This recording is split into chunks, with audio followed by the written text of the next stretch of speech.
Hey, how y'all doing tonight? I just finished with this grave and was just giving my bones a rest. I like working at night. It's nice and peaceful. The name is MT Graves. I'm the caretaker and digger here at the graveyard. So did you stop by to hear a yarn or two? I have some terror-filled tales that will set your mind racing and have your hair on end. Well, find you a spot and get comfortable and I'll tell you a story that will keep you up at night, staring into the darkness wondering if you will be next. Stephen flicked the remnants of a cigarette off the third-story balcony.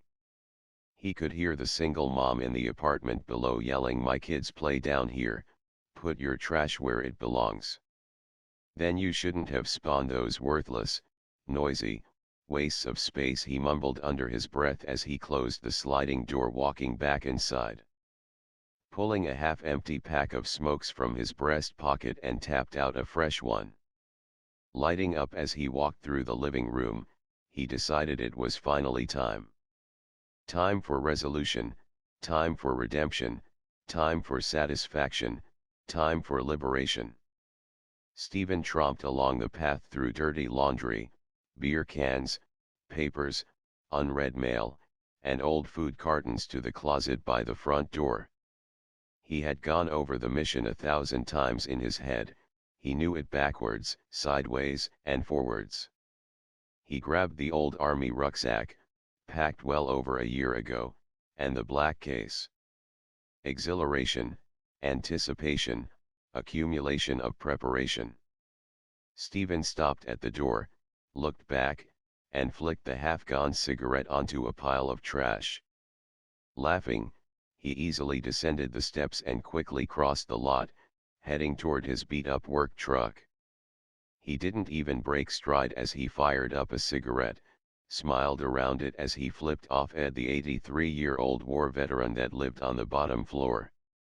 Stephen flung the ruck into the seat and carefully set the black case in the floorboard. Climbing in, he turned the key, the 304 revved and left a one-tire peel-out mark as the truck lurched into the street. Heading to the core of town, to the clock tower overlooking the schoolyard, and the mall across the road. He laughed, cliché that the clock tower would be the final chapter of his luckless and struggling life. Stephen envisioned the coming events.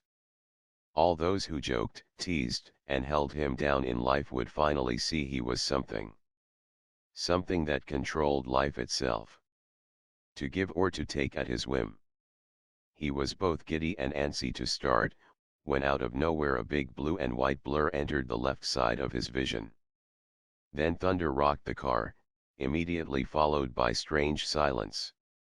Stephen felt nothing as he lay on the seat, watching the blood pool grow larger. The paper said he must have been heading to the gun club across town, where he had been a member for 10 years, when the church bus suffered brake failure and smashed into his car. The driver of the bus suffered no injuries, while Stephen died at the scene. Hope that didn't scare you too much. Just something to think about when you're in the dark, or when the power goes out.